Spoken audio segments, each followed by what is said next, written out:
I can't believe it is already July and I'm looking forward to reading some good books this summer.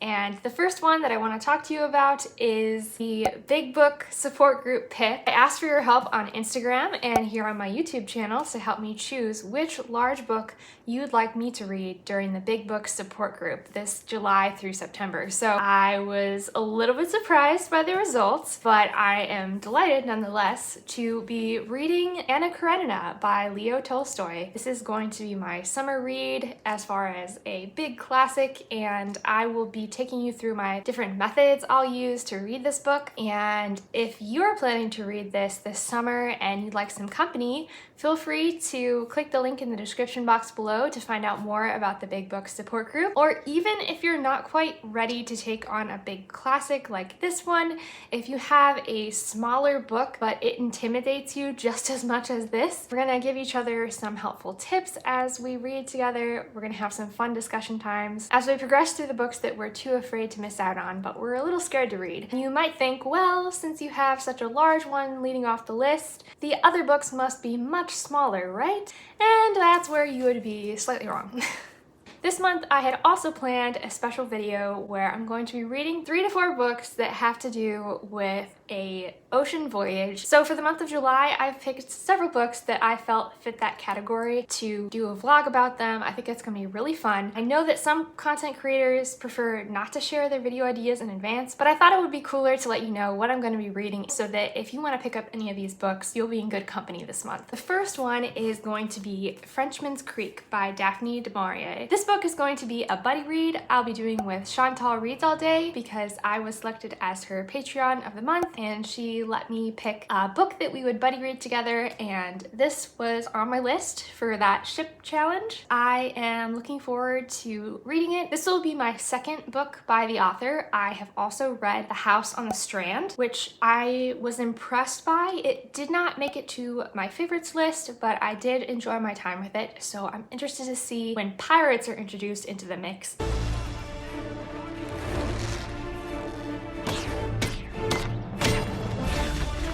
What the outcome is going to be. So if you'd like to dive into more seafaring adventures with me this July, this is a great one to pick up. The next book I plan on reading that has to do with that theme of ships and ocean voyages is Ship of Magic. This is the first book in the Live Ship Traders trilogy, and I have hit pause on my time with Robin Hobb for a few months, and I'm looking forward to getting back into the world. Some people really love this trilogy. Others have said it's not necessarily their favorite part of the realm of the Elderlings, but I'm still looking forward to getting into it, and it fits perfectly with my theme. The third one that I happen to have in hand today is To the Lighthouse by Virginia Woolf. And this one technically doesn't have ships in the title or on the cover, but it has that beautiful ocean portrait, and it has to do with lighthouses, so I decided to sneak it in because I'm making up the challenge anyway. This will be my first Virginia Woolf as well, and I'm looking forward to seeing how I fare with it. There are 2 lines on the back of this book that let me know that I am in the right place as far as this book is concerned. I am making up to the lighthouse. The sea is to be heard all through it. I can tell from what I've read that this is a little bit of her dealing with past family trauma and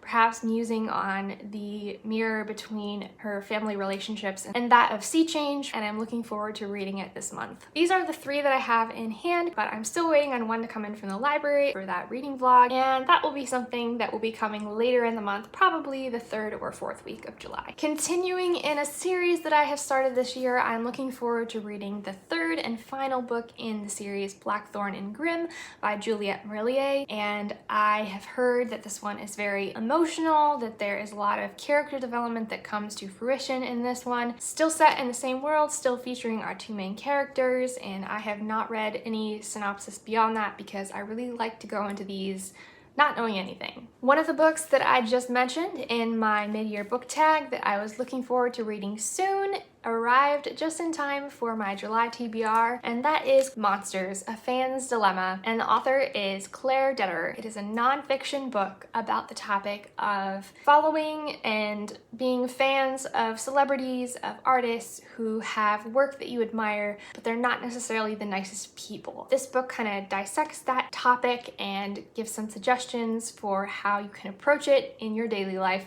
So I'm looking forward to giving it a read. This is definitely one of the weirder covers for this month. The other version of this that I have seen I will show here. I do like this one a little bit better, but beggars can't be choosers. I got to borrow it for free from my local library. Another book I'm looking forward to reading this month is one that I have seen across Booktube lately. I've heard it's going to be a fun time, and that is The Bandit Queens by Parini Schaff. When Allison Pages mentioned that this book was incredibly humorous and that the last several pages were just the most funny writing that she'd ever read, I had to pick this up.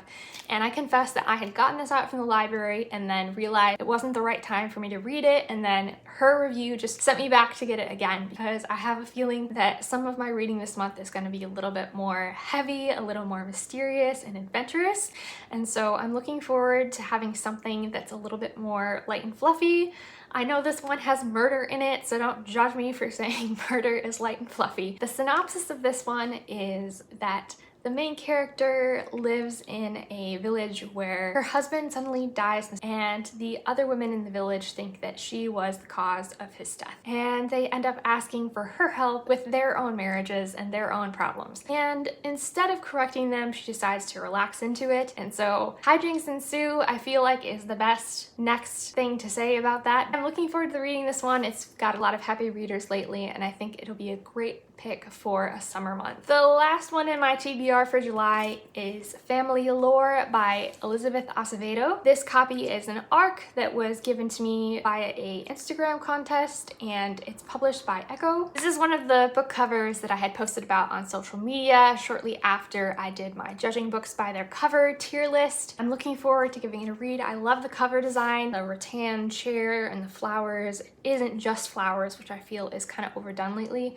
but just this blue and the neon yellow is just perfect. And I know that there is a lot of family drama at the heart of this story. Here's what the back says. Flor has a gift. She can predict to the day when someone will die. So when she decides she wants a living wake, a party to bring her family and community together to celebrate the long life she's led, her sisters are surprised. Has Flor foreseen her own death or someone else's? Does she have other motives? She refuses to tell her sisters, Mathilde, Pastora, and Camilla. But Flor isn't the only person with secrets. Her sisters are hiding things too. In the next generations, cousins Ona and Yadi face tumult of their own. Spanning the 3 days prior to the wake, Family Lore traces the lives of each of the Marte women, weaving together past and present, Santo Domingo and New York City. I have not read anything from this author before, and obviously this is a new release, and so I do want to read it quickly and get my review out. I'm hoping in the future that I will get more arcs on my own and be able to have the chance to review them for the publisher, because that would be a lot of fun. But I'm happy to get the chance to read it before the published date this August. So that's my July TBR. What do you think? Do you think it's a little overambitious? What about you? Do you like to build overambitious TBRs, or are you a little bit more modest in your planning for the reading? Do you not plan TBRs at all and you just grab and mood read whatever you want? I'm curious to know your method, and if you're interested in any of the books that I'm planning on reading this month, please let me know in the comments below. If you'd like to support my channel, you can give this video a like. Make sure you hit that subscribe button so that you're notified the next time I post a video. And if you'd like to support my channel in a new way, you can visit my Patreon by visiting the link in the description box below.